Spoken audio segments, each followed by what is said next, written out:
Hi, it's Gadget again, part 3. Okay, cat's still there.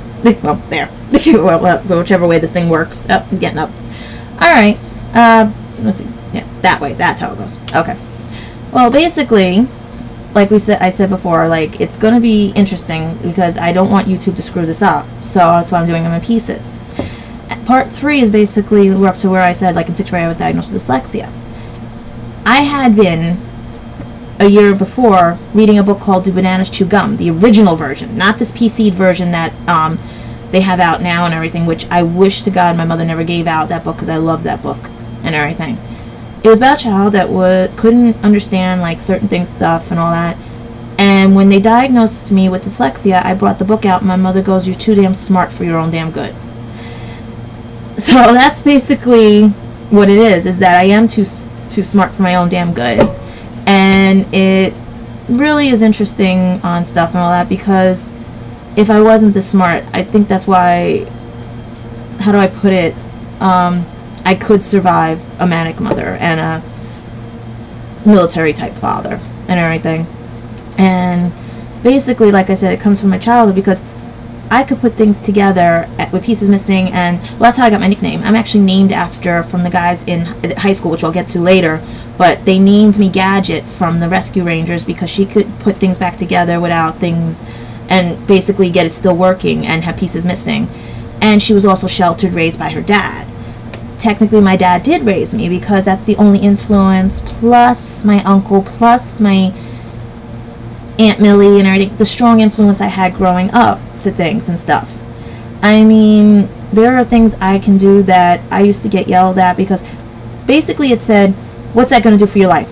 How's that going to feed you? How's that going to..." And to this day I still get that. How's that going to feed you? How are you going to make a living on that? You can't make a living. All discouragement, never any positive. The only positive people were my uncle, were my Aunt Millie, were like all the positive people now are gone out of my life at this time when my mother finally gets me back. She made sure there was no positive coming in. All it was negative. And she didn't see it as negative. She saw it as like, do this or else. This is what you say. You live here, you follow my rules, you obey me. And that thing is too, like, if you ever tell your child they have to obey you, check reality, because they're not a pet. They're not a slave. They're a human being. So basically, from being told I had to obey because I got dragged to every convention, everything for dyslexics. And it wasn't that I could be... Now remember, you're supposed to let your child grow, be independent and everything, right? No. She wouldn't let me explore things unless she was there. She had to be there because she was afraid people were going to get me, poison me, change my mind, you know. She wouldn't let me find out and make my own mistakes. So I learned at an early age, you don't make mistakes. You make sure everything's perfect so that mommy stays off your back, so that daddy stays off your back, okay? You make sure everything is perfect. If you make a mistake, it was worse. You'd have problems. And you can see my glasses are falling off. So you figure 6th grade, hell, right? 7th grade, hell, because now the schools are not geared for anyone dyslexic. They don't understand what to do and everything, and the only school at the time was geared for it was Hunter Grade School. You had to be in at 6th grade, and basically you would go to the high school, right, and everything. My mother made me miss the test. She got the dates wrong, conveniently, as I put it late now, because there are things I have found out that she did them on purpose, because she didn't want me gone. She didn't want me ripped away from her. I mean, there's even things for college that if I tell you stories, how I missed out on scholarships and everything because of her and everything, you'd be like, oh my God, where was somebody to rescue this person? And that's the thing. I am a victim. But you know what? I'm a survivor now. And that I'm going to get to also in things. So you got to figure from 6th grade on, I never went, for grade school and also 6th grade on, I never went on class trips. I never went anywhere because I was always studying. I was always being tutored. I was always being... so I could graduate and everything. I had no childhood. I had no summertime. I had no...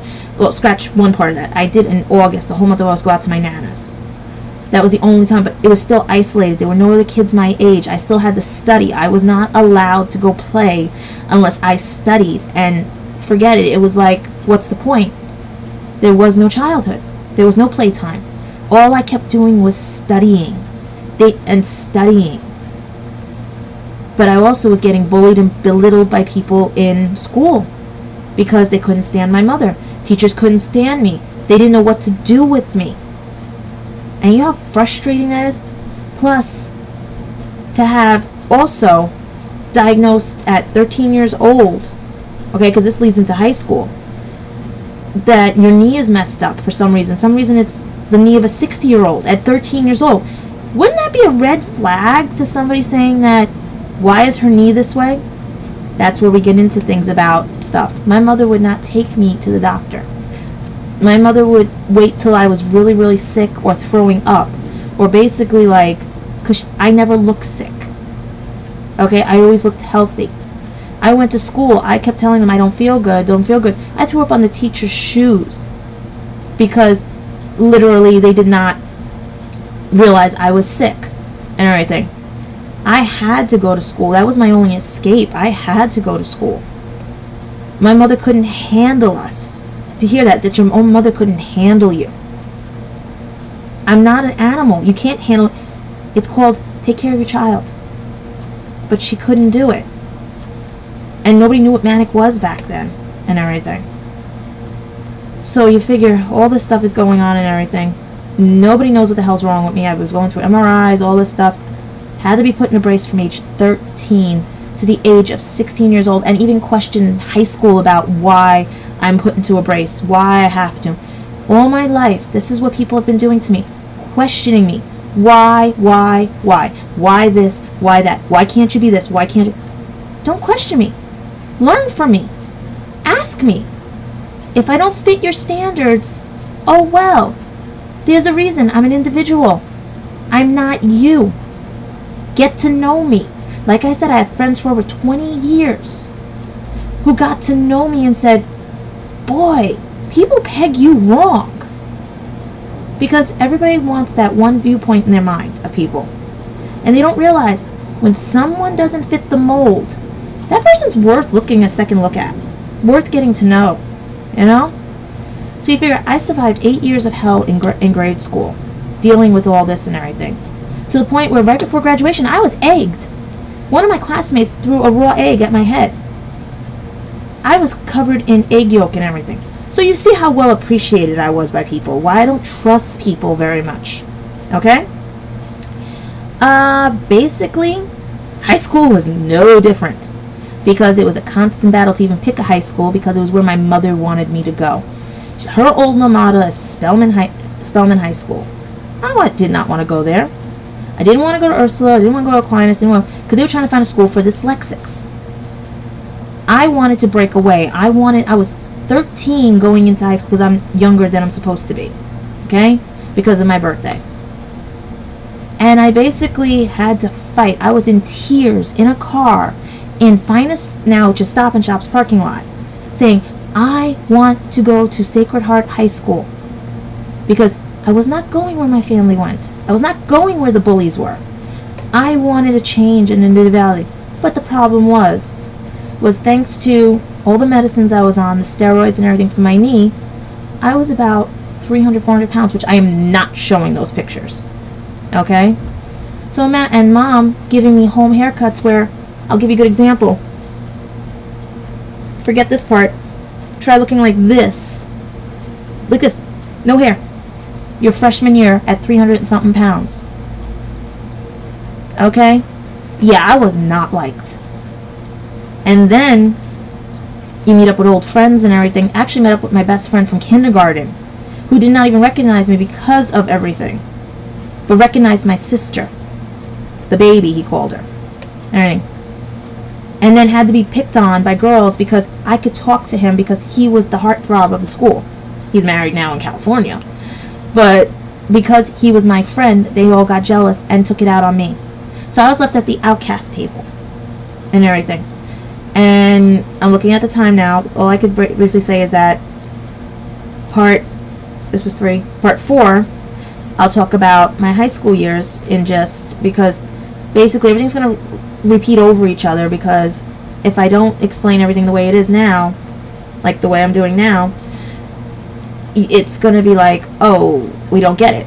You will get it, because each thing relates to each thing, because my life has been full of ups and downs, deaths, and unhappiness. It's not until later in my life that some of the happiness started. Alright? So this is the end of part 3. I'm going to start part 4. Alright? And hopefully, by the time this day is out, I get out what I have to say and I put it all on YouTube. And hopefully, I just hope, and I'm wondering maybe if I can edit this, that maybe somebody will actually say, how about I write your story or talk to me about it? Or maybe it'll give people a better insight on what I am. Alright? But end of part 3, part 4 is coming up. Okay, bye.